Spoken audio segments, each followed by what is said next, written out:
সব ইতিহাস আমাদের সামনে ভাসে না ভাই। আমিও যখন মঞ্চে আসি তখন অনেক দিন চিন্তা করি যে আজকে একটু ঠান্ডা মাথায় বলবো, কিন্তু হয় না। ওরাই আমাকে 5 দিন রিমান্ডে রেখেছিল, ওরা আমার আয়না ঘরে 5 দিন রেখেছিল, আমার চোখ 5 দিনের ভিতরে খুলিনি। পায়খানা করার পরে একটু পানি খরচ করতে পর্যন্ত ওরা দেয়নি। ওরাই 4 দিনের মাথায় আমাকে নিয়ে গেল গুলি করার জন্য। যখন গাড়ির থেকে নামিয়ে দিল, কেবলামুখী করে আমার মুখ ফিরিয়ে দিল, আমি সেদিন বুঝেছিলাম যে এটাই আমার জীবনের শেষ সময়। নামিয়ে দিয়ে 2 জন নামলো, হাত বাঁধা, পা বাঁধা, চোখ বাঁধা, কালো কাপড় দিয়ে 3 পর্দা দিয়ে বাঁধা। আমার পিঠির পরে হয় রাইফেলের মাথা নাই লাঠির মাথা, যে কোনো একটা মাথা ঠেকালো।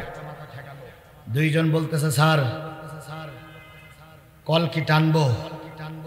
স্যার বললেন কালেমাটা পড়াই নাও। আমাকে কালামে পড়াচ্ছে পুলিশ। চিন্তা করেন, লা ইলাহা ইল্লাল্লাহ পড়তে পারেন আর ওরা আমার কালেমা শাহাদাত পড়াচ্ছে।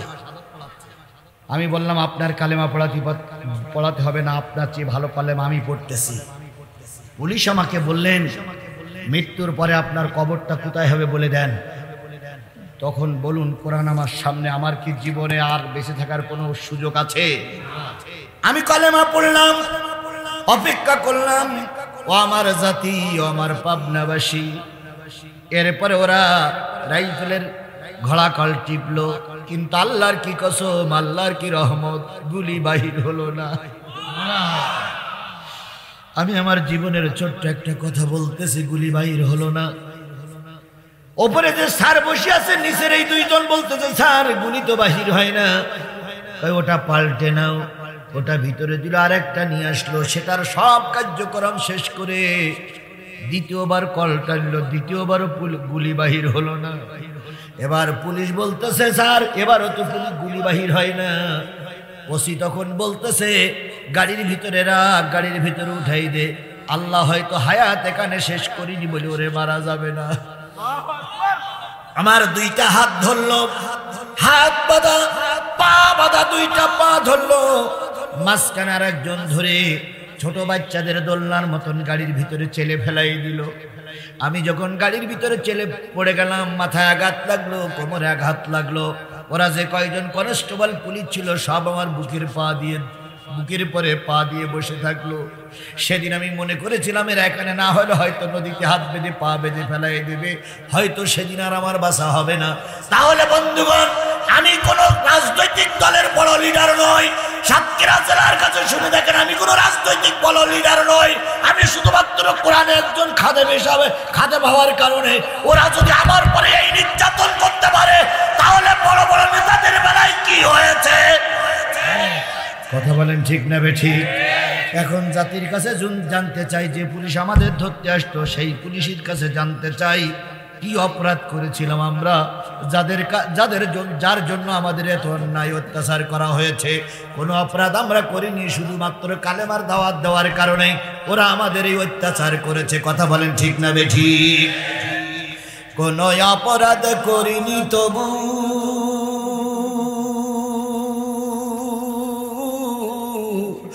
আমি আজ কারাগারে, বিনা দোষে জেলে আমায় পাঠায় জালিম সরকারি। কোনো অপরাধ করিনি তবু আমি আজ কারাগারে, বিনা দোষে জেলে আমায় পাঠাই জালিম সরকারি। কান্দিসি নামায়া আমার মতো হাজার সোনার ছেলে, বন্দি আছে জেলখানাতে দিনের সব কাজে ফেলে। যেই দেশেতে বিচার সে তা বলবো এসব কারে, বিনা দোষে জেলে আমায় পাঠায় জালিম সরকারে। চোর ডাকাত আর খুনিরা পায় রাষ্ট্রপতির খবর।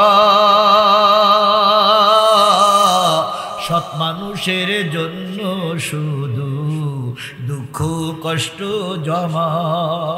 সত্য কথা বললে মাগো গুলি করে মারে।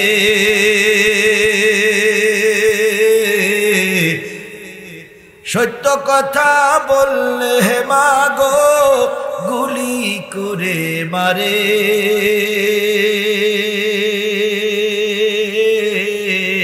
বিনা দোষে জেলে আমায় পাঠায় জালিম সরকারি।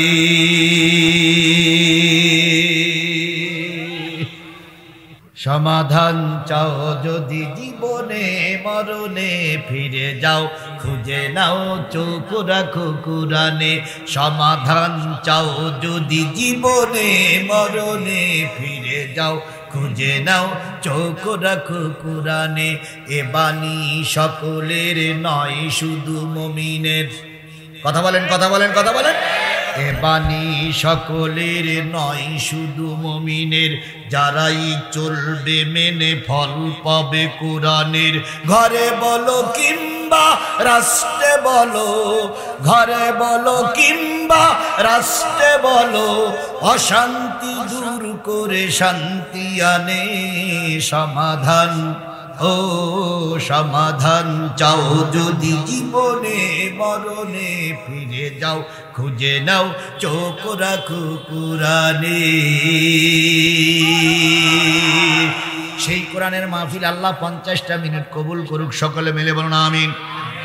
আল্লাহ বলতেছেন ওয়ালাকাদ জারানা লিজাহান্নামা কাসীরাম মিনাল জিন্নি ওয়াল ইনস লাহুম কুলুবুন লা ইয়াফকাহুনা বিহা ওয়ালাহুম আয়ুনুন লা ইবসিরুনা বিহা ওয়ালাহুম আযানুন লা ইয়াসমাউনা বিহা উলাইকা কাল আনআম বাল হুম আদাল উলাইকা হুমুল গাফিলুন।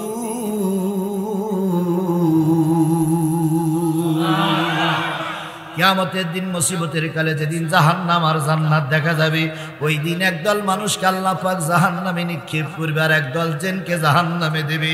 যারা জাহান্নামে যাবে অগণিত মানুষের ভিতর থেকে যারা জাহান্নামে যাবে, অনেকগুলো দোষের ভিতরে একটা দোষ হচ্ছে লাহুম কুলুবুন লা ইয়াফকাহুনা বিহা। তাদের অন্তর আছে কিন্তু অন্তরে জায়গা নাই। কিসের জায়গা নাই? আর একটু জোরে বলা যাবে না কিসের জায়গা নাই? কোরআন দিলে ভালো লাগে না এমন মানুষ আছে না নাই? আর একটু জোরে বলেন এমন মানুষ আছে না নাই? যাত্রা গান ভালো লাগে, সিনেমা ভালো লাগে, পুতুল নাচ ভালো লাগে, থিয়েটার ভালো লাগে, টেলিভিশন দেখতে ভালো লাগে, কিন্তু আল্লাহর কোরআন ভালো লাগে না। এরকম লোক আমার দেশে এখানে এখন আছে কিনা জানি না, কিন্তু আগে ছিল। কথা বলেন ঠিক না বেঠিক? এরা প্রায় জায়গায় যে আল্লাহর কোরআনের মাহফিল গুলো বন্ধ করে দিত। আর কি বলতো, আমরা কি নামাজি না?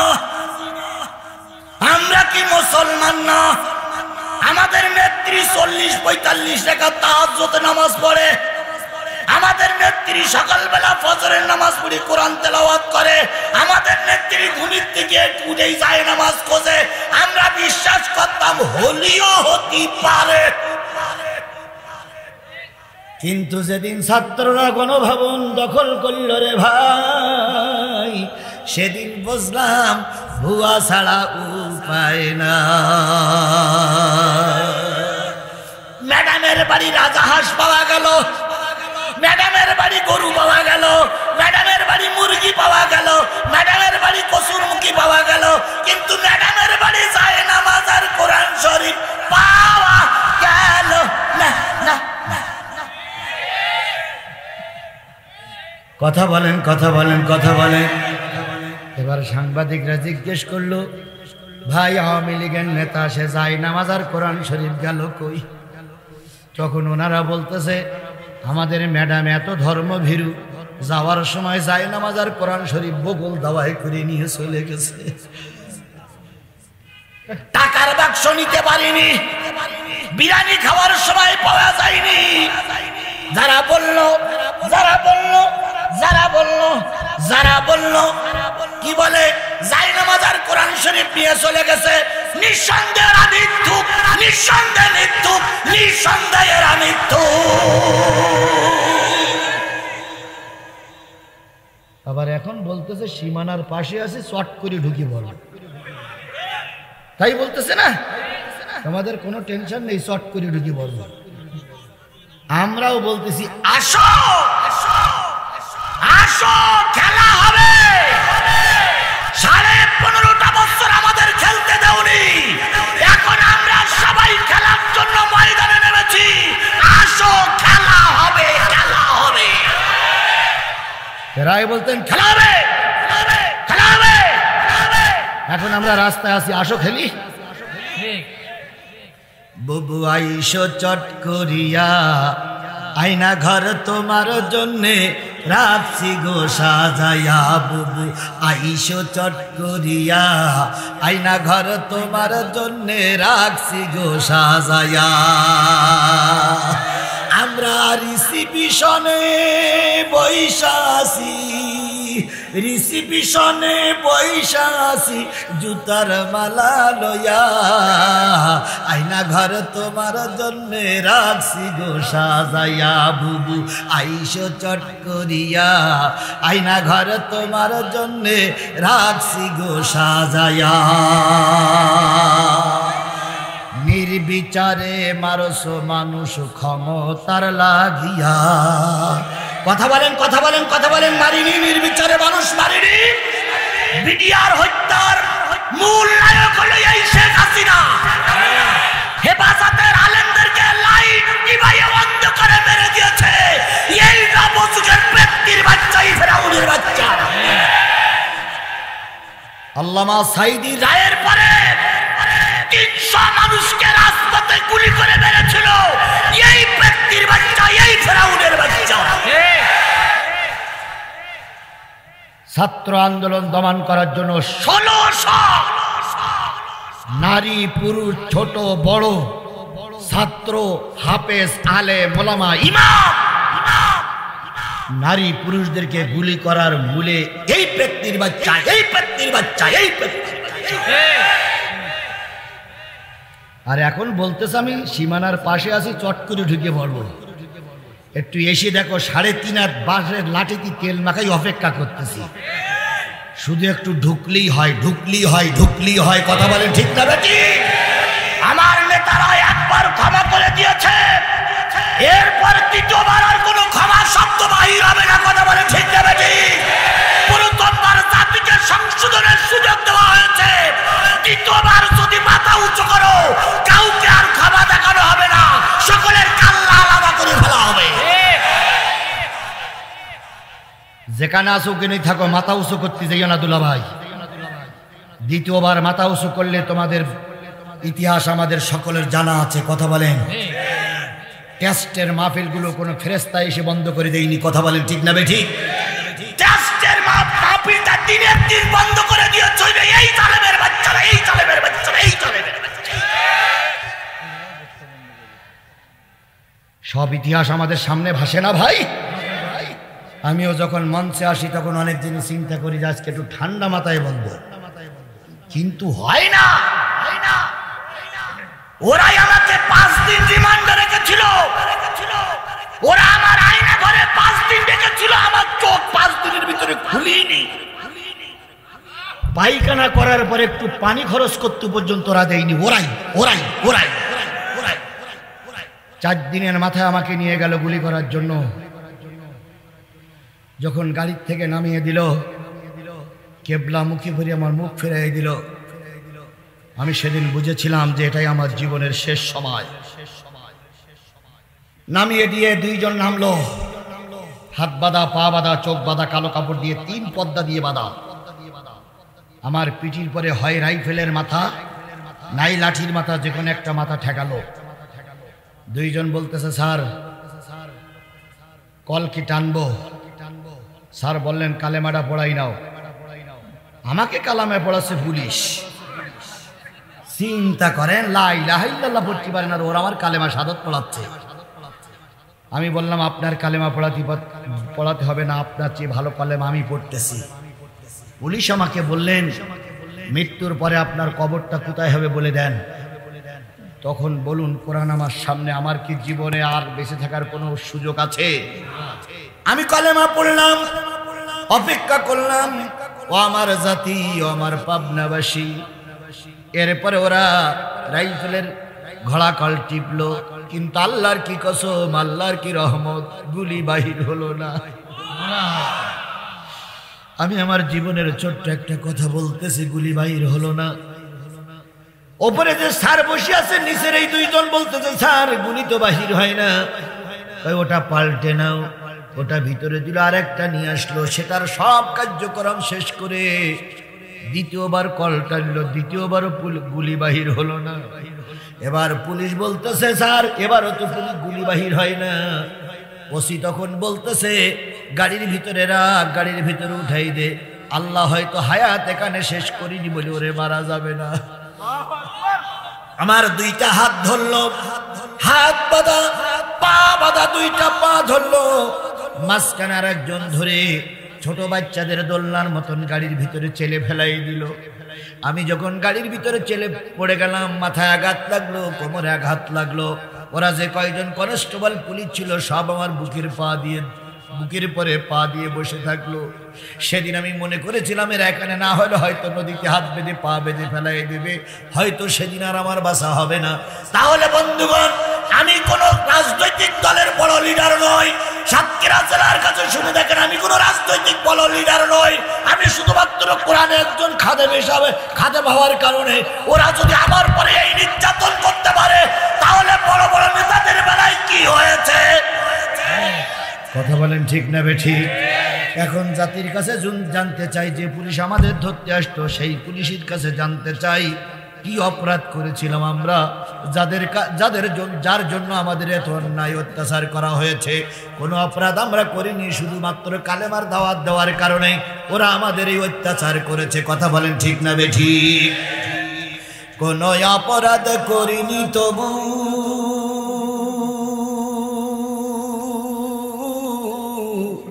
আমি আজ কারাগারে, বিনা দোষে জেলে আমায় পাঠায় জালিম সরকারি। কোনো অপরাধ করিনি তবু আমি আজ কারাগারে, বিনা দোষে জেলে আমায় পাঠাই জালিম সরকারি। কান্দিসি নামায় আমার মতো হাজার সোনার ছেলে, বন্দি আছে জেলখানাতে দিনের সব কাজে ফেলে। যেই দেশেতে বিচার সে তা বলবো এসব কারে, বিনা দোষে জেলে আমায় পাঠায় জালিম সরকারি। চোর ডাকাত আর খুনিরা পায় রাষ্ট্রপতির খবর, সৎ মানুষের জন্য শুধু দুঃখ কষ্ট জমা। সত্য কথা বললে মাগো গুলি করে মারে,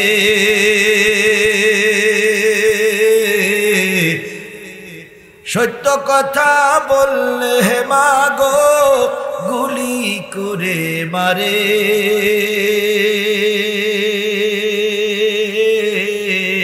বিনা দোষে জেলে আমায় পাঠায় জালিম সরকারি।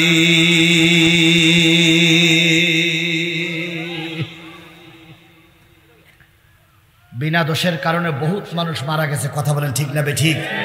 এর জন্য এই শেখ হাসিনাই দায়ী। দিন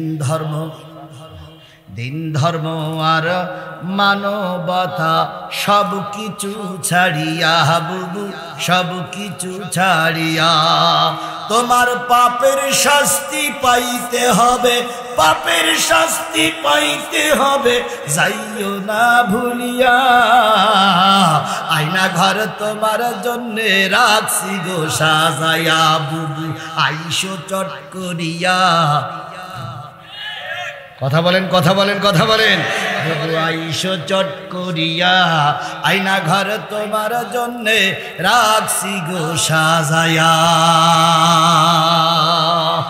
বলতেছিলাম তারাই জাহান্নামে যাবে যাদের দিলে কি ভালো লাগে না। আরো জোরে বলেন, কি ভালো লাগে না। আয়ুনুল্লাহ ইবসিরুনা বিহা, তাদের চোখ আছে কিন্তু চোখ দিয়ে দেখে না। কি দেখে না? আয় মুসলমান কথা বলেন, কি দেখে না? শুধু কোরআন দেখে না, না কোরআন ওয়ালাদেরও দেখে না।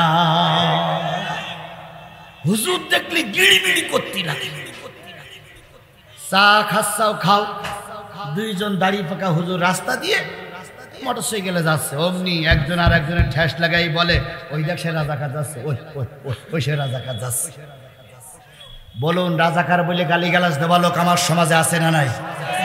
আমরা রাজাকারের গাল শুনতে শুনতে আমাদের কানে ঝালাপাড়া চলে যেত। কথা বলেন ঠিক নেবে ঠিক?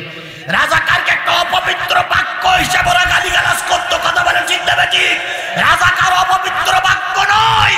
যদি তোমাদের ভাষায় রাজাকার অপবিত্র বাক্য হয়, নিশ্চয়ই তোমার দাদার বিয়ে কোনো রাজাকারে পড়িয়েছে।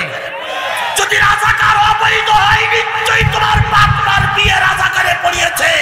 রাজাকার যদি অপবিত্র হয়, তোমার বাপমার বিয়ে ছিল অপবিত্র।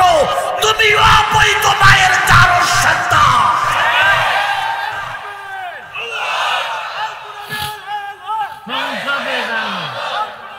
আয়ুনুল্লাহ ইবসিরুনা বিহা, তাদের চোখ আছে কিন্তু চোখ দিয়ে দেখে না। কি দেখে না? আযানুল্লাহ ইয়াসমাউনা বিহা, তাদের কান আছে কিন্তু তারা আযান শোনে না। উলাইকা কালানাম, আল্লাহ বলেন এরাই হলো চতুষ্পদ জন্তুর মতো, এরা যাবে জাহান্নামে। তাহলে জাহান্নামীদের অনেকগুলো দোষের ভিতরে একটা দোষ হচ্ছে কোরআন। কোরআন সবাই কোরআন, সবাই কোরআন, সবাই দিলে কোরআন আছে, ওদের দিলে কি নাই? যারা কোরআন শোনে না তারা যাবে কোথায়? যারা কোরআন দেখে না তারা যাবে কোথায়? তাহলে কোরআনওয়ালা মঞ্চে বসে আছে আর কোরআন আপনাদের শোনাচ্ছি। যদি মোনাজাতের আগে কেউ উঠে যায়, ধরে নেবেন এটাই জাহান্নামী। জান্নাতি মানুষ কোরআনের মাহফিল থেকে যেতে পারে না। তাহলে আমার শেষ মোনাজাত পর্যন্ত থাকতে রাজি আছেন? রাজি আছেন? রাজি আছেন?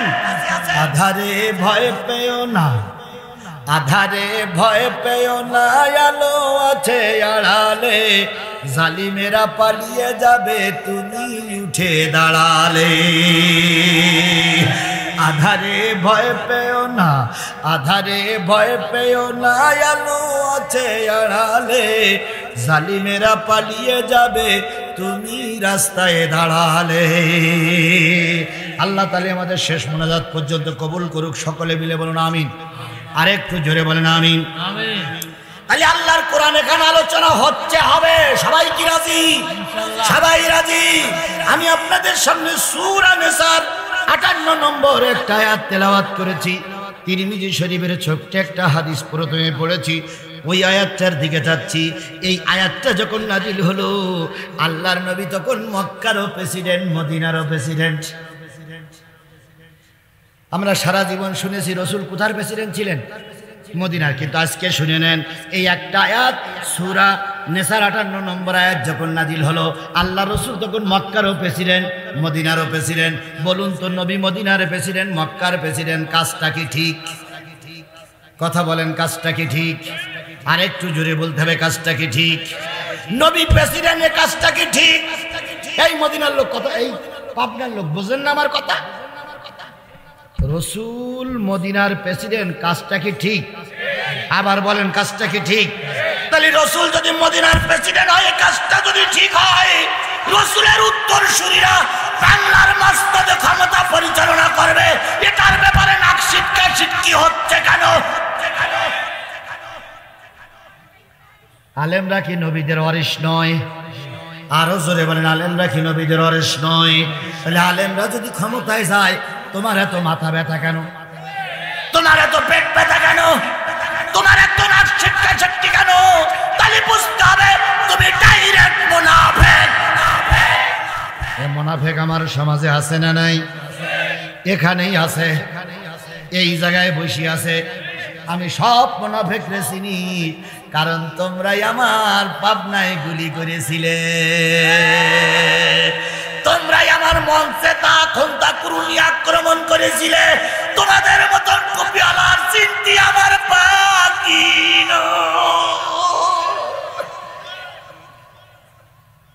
ওই যে খুঁটিটা দেখা যায়, খুঁটির মাঝখানে এরকম সাজে খয়ের বাগান, বসে আছে এক ভদ্রলোক।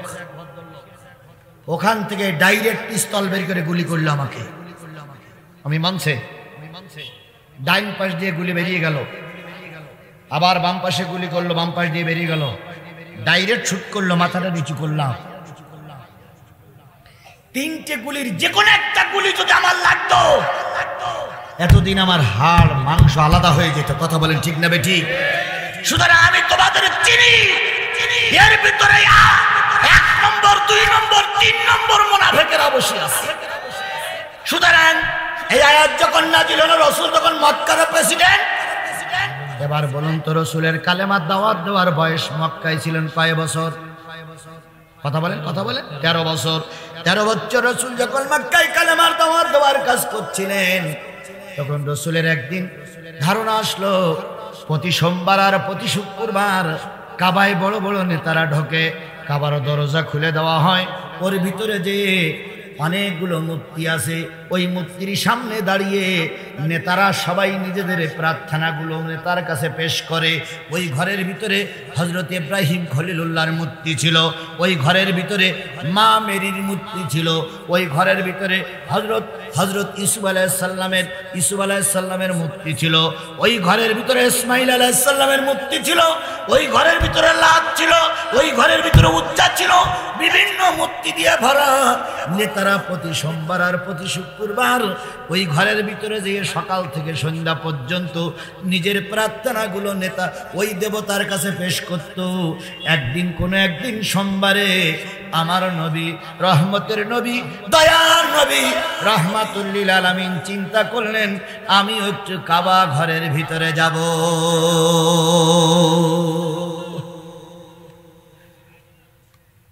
ফজরের নামাজ পড়ে নেতারা তখন আসেনি। হঠাৎ করে নবীজি যেয়ে দেখে কাবায় যে তালা মারা আছে, সে চাবিওয়ালাও নাই। নবীজি একা একা বসে আছেন, কখন তালা খোলা হবে? কিছুক্ষণ পরে কাবায় যে তালা মারা ছিল, সেই তালা মারার সেই লোকটি আসলো। আমি কিন্তু সূরা আন-নিসার 58 নম্বর আয়াতের প্রেক্ষাপট আর শানে প্রেক্ষাপট বলেন আর শানে নজুল বলেন, আমি কিন্তু আয়াতের প্রেক্ষাপট বলতেছি। কোন প্রেক্ষাপটে আল্লাহ পাক আয়াতটা নাজিল করলেন? বন্ধুগণ, 2-1 ওটা তো ভালো লক্ষণ নয়। মুরব্বি,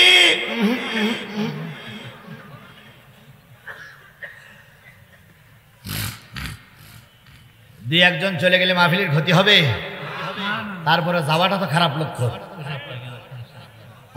আমি কিন্তু টাইম বেঁধে দিয়েছি, আমি টাইমের দিকে খেয়াল করা মানুষ, টাইম বেঁধে দিয়েছি, দেখা যাক কত তাড়াতাড়ি শেষ করতে পারি। আমার ভাইরা, তখনও পর্যন্ত তালা খোলা হয় নাই, নবীজি চুপচাপ বসে আছে। কিছুক্ষণ পরে কাবার চাবিওয়ালা, তালা মারা চাবিওয়ালা এসে যখন খটাখট তালাগুলো খুলতে শুরু করলো, কাবা পরিষ্কার করতে শুরু করলো, দয়ার নবী, রহমতের নবী, আমার প্রিয় নবী, আমার দিলের চাইতে জীবনের চাইতে মহব্বতের নবী আস্তে করে ওসমান ইবনে তালহার পিছনে যেয়ে বলতেছে, ভাই আমার, এই মক্কা ঘর গোটা মানুষের জন্য, আল্লাহর পবিত্র ঘর। নেতারা প্রতি সোমবার আর প্রতি শুক্রবার এই ঘরের ভিতরে ঢোকে। তুমি যদি একটু অনুমতি দাও, গেটে দাঁড়িয়ে থাকো, আমি কথা দিচ্ছি, নেতারা এখনো কেউ ঘুম থেকে উঠেনি, নেতারা এখনো কেউ লাইন দেয়নি, নেতারা এখনো কেউ কাবার চত্বরে আসেনি। নেতাদের আসার আগে আমি তোমার কাছে কথা দিচ্ছি, আমি একটু ভিতরে ঢুকবো, আর ভিতরে কি আছে এইগুলো একটু দেখে আসবো। ভাই আমার একটু অনুমতি দাও, তুমি আমার ভাই মানুষ। ওসমান ইবনে তালহা এই কাবার ভিতরে কোনো অপবিত্র লোক ঢুকতে পারবে না। নবীজি বললেন, তুমি কারে অপবিত্র বলতেছ? কই, তুমি হলে এই সমাজের সবচেয়ে অপবিত্র ব্যক্তি। নবীজি বললেন, কি করে বুঝলাম অপবিত্র ব্যক্তি? ওসমান ইবনে তালহা বলতেছে, বাপদাদার ধর্মকের মুখে চুনকালি দিয়ে নতুন ধর্ম আবিষ্কার করেছো, তুমি আমাদের দেশে একটা কলঙ্কিত মানুষ, তোমারে কাবার ভিতরে ঢুকতে দেওয়া হবে না। তাহলে এবার বলুন, যারা বিয়ের আগে মা হয় তারা হয় সম্মানিত, আর যারা আলেম ওলামা তারাই হয় কলঙ্কিত। বাংলাদেশের সবচেয়ে পবিত্র জায়গা হলো জাতীয় সংসদ। সেই জায়গায় মমতাজের মতো লোক চাষ পায়। এই মুসলমান কথা বলেন না কেন? কথা বলেন না কেন? সেই জায়গায় মমতাজের মতো অপবিত্র নারী গান গাইতে পারে, সেই জায়গায় ভোট চোরেরা যাইতে পারে, সেই জায়গায় ভোট ডাকাতিরা যাইতে পারে, আর আলেম ওলামা গেলে ওই জায়গাটা কি হয়? অপবিত্র হয়। তাই বাংলাদেশের একটা বৃহত্তম ইসলামী দলকে তারা নিষিদ্ধ ঘোষণা করেছিল। কথা বলেন, কথা বলেন, কথা বলেন। রামপন্থী বামপন্থী দলগুলো এদেশের নিবন্ধন পায়, আর একটা ইসলামী দলের নিবন্ধন যারা বাতিল করে এরা সব কটা অবৈধ মায়ের চারর সন্তান।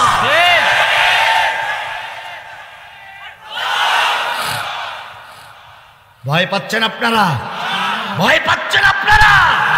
যখন চারিপাশে পুলিশ আমাকে ব্যারিকেড দিয়ে রেখেছিল তখন আমার জবান বন্ধ করতে পারিনি, আর এখন চারিপাশে আমার লোক, আমার লোক, আমার লোক, এখন জবান বন্ধ করার প্রশ্নই ওঠে না। আমার জীবনের একটা ছোট্ট কথা আমি প্রায় জায়গায় বলতেছি। এক মাহফিলে গেলাম, মাহফিলে যাওয়ার পরে কর্তৃপক্ষ টার্গেট নিল, হুজুরকে আজকে ধরবই। পুলিশ, আওয়ামী লীগ, যুবলীগ, পুলিশ লীগ, ছাত্রলীগ, পাইকানা লীগ, পেশাব লীগ, তাঁতি লীগ, নৌকা লীগ সব চারিপাশে ঘিরে ফেলেছে। এরপরে সভাপতি, সেক্রেটারি যারা মঞ্চে ছিল তারাও ভয়তে চলে গেছে। আমি শুধু একার চারিপাশে ওরাই। শিবিরের সভাপতি, ওই থানার সভাপতি এসে বলতেছে, হুজুর আজকে আপনারে বাঁচানোর কোনো লাইন আমি খুঁজে পেলাম না, ধরা আপনার পড়তেই হবে। কারণ ডাইনে তাকান, বামে তাকান, পিছনে তাকান। আমি আর নজরে তাকাই দেখি ওসি সাহেব ডাইন সাইডে বসে আছে, পিস্তলটা টেবিলের পরে। পিছনে দেখে সাদা পোশাকধারী পুলিশ বসে আছে, সবাই হ্যান্ডকাপ ঝুলতেছে।